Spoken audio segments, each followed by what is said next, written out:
Salut les vadrouilleurs, c'est parti pour la deuxième partie de notre séjour à Chiang Mai. Nous changeons d'hôtel pour explorer un autre quartier, nous sommes à présent au Sakulche Place pour 4 nuits également. Il fait encore super beau aujourd'hui et il fait 31 degrés. Une fois installés, nous partons à la découverte du nord du carré. Le premier temple fut le Wat Lok Moli avec ses éléphants blancs majestueux qui nous accueillent à l'entrée et son temple noir aux broderies blanches. Magnifique! On ne compte plus le nombre de fois qu'on a dit ce mot aujourd'hui. Il se situe au niveau de la porte Chang Puak.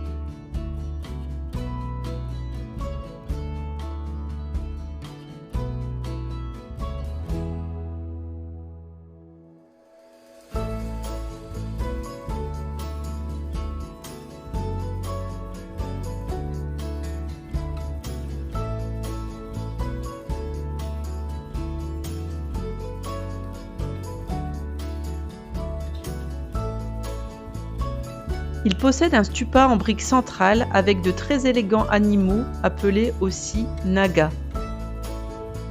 Nous y laissons même une petite marque de notre passage ici. Puis, juste en face, en traversant le petit pont fleuri, le Wat Rajamontean, rouge et or, avec son immense Bouddha en or surplombant la grande avenue. Ce temple est très peu fréquenté mais vaut vraiment le détour. Nous avons eu la chance de pouvoir le visiter toute seule. Un peu au-dessus sur l'avenue, le Wat Kuan Kama et ses deux temples en mosaïque multicolore.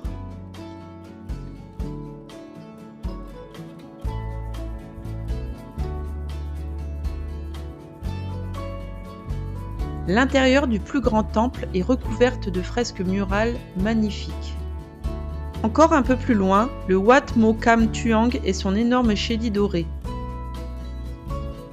En chemin entre deux temples, nous croisons de très beaux street art. On adore ça.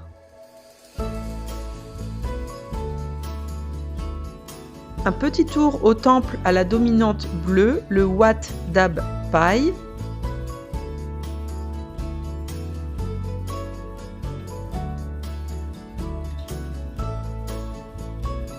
Puis direction le Wat Phra Singh, où nous avons eu la chance d'assister à la prière des moines. Toutes ces visites sont totalement gratuites, c'est vraiment incroyable. Sauf celle du Wat Chedi Luang qui ne coûte que 50 bahts par personne. On peut bien sûr partout faire des offrandes et des donations. En fin de journée, direction le Night Market, appelé aussi le Chiang Mai Walking Street. Ce marché nocturne est immense. La grande avenue devient piétonne le temps d'une soirée et c'est l'occasion de faire des petits achats et combler sa faim. Des verres et des sauterelles. Encore une journée bien remplie et c'est l'occasion de goûter à notre troisième bière thaïlandaise, la Tiger.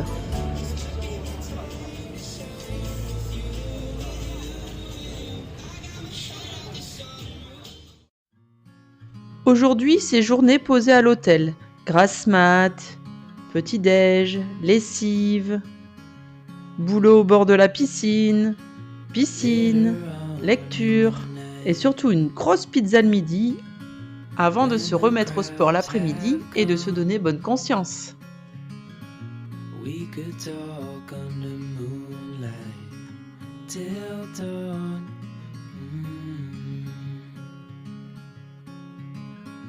We could stay to watch the sunrise.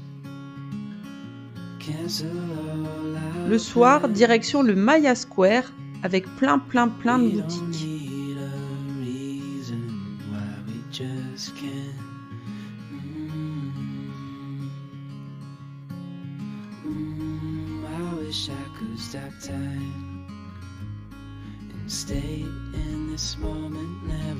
Mais surtout un petit tour au White Market et ses échoppes avec des articles homemade.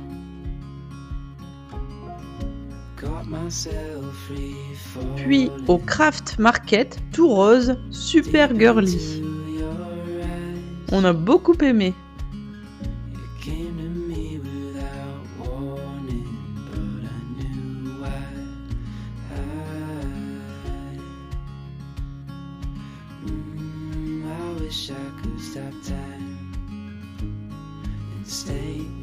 Surtout cette petite place où il y a des artistes qui viennent chanter le soir.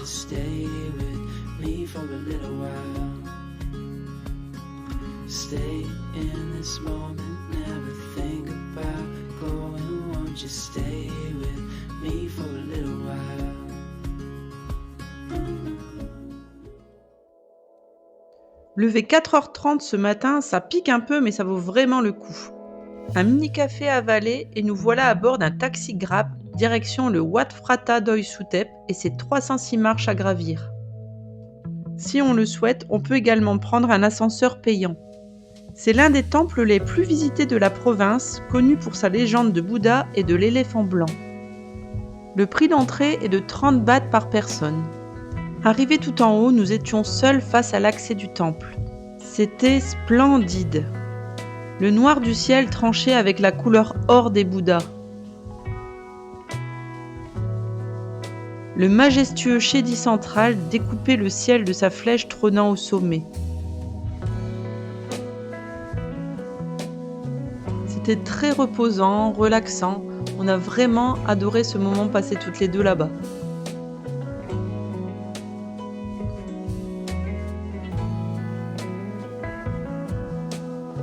Surtout, ne faites pas la même erreur que nous si vous souhaitez faire des offrandes aux moines. Car tout en haut, vous n'aurez pas de quoi faire votre petit panier garni. Nous avons donc tout redescendu les 306 marches jusqu'au marché de l'entrée et nous avons escaladé une seconde fois l'immense escalier afin d'aller déposer nos denrées dans de petits paniers destinés aux moines. Il faut savoir que les moines n'achètent rien et ne se nourrissent que des offrandes que les gens leur font.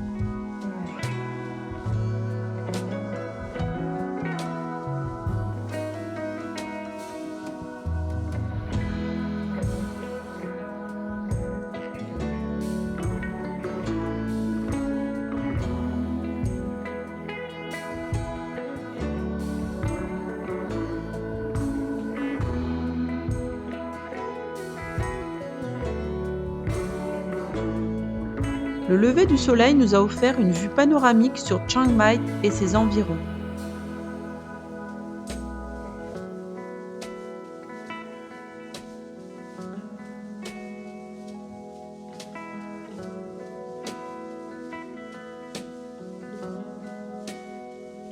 Ensuite, nous avons attaqué le trail des moines à l'envers, c'est-à-dire dans le sens de la descente, ce qui n'est pas forcément plus facile.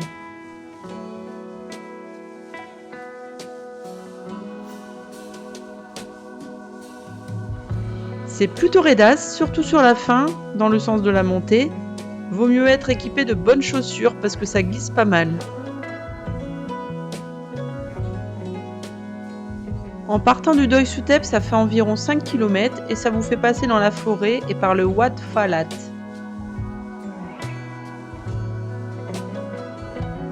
Il y a un grand chédi très ancien sur lequel vous pouvez déposer une pièce. Si celle-ci tient en équilibre, votre vœu se réalisera.